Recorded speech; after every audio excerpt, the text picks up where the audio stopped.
And we do begin tonight with the attack on Pearl Harbor 82 years ago. It pushed our country into the Second World War. Thanks for joining us. I'm Melissa Langbeck. And I'm Eric Morotek. The attack led many young men to enlist and fight. News 9's Wyatt Williams talked with a couple of them.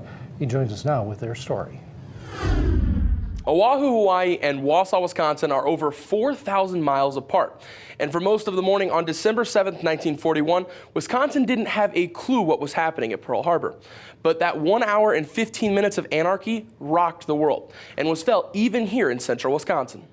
December 7th, my older brother and I were out in the street kicking the football around, and my mother came out on the porch and said, "Boys, do you know where Pearl Harbor is?" An ordinary Sunday, just before 8 a.m., went in a different direction than expected.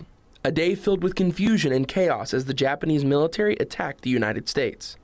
Many people across the country were looking for any answers they could get. We had no television, of course, so when we found out what happened, we were glued to the radio, and we were that way until we really got things squared away. And 6 weeks later, my brother Ed was in the Coast Guard. Bob Coleman was still in high school at the time, but knew as soon as he got his chance, he was going to defend his country. I graduated from high school on the 4th of June, 1943, and I was on active duty the 1st of July. Many around the country turned to President Roosevelt for hope in his famous speech, but ultimately the damage was already done.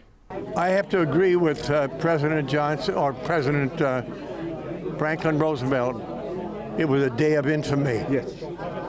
And when you look at Pearl Harbor and you see the destruction that was there, but then you recognize how many of us went over there to serve and how many didn't come back. It took just over 3.5 years for the war to come to an end and took the lives of over 400,000 Americans, but eventually peace was reached.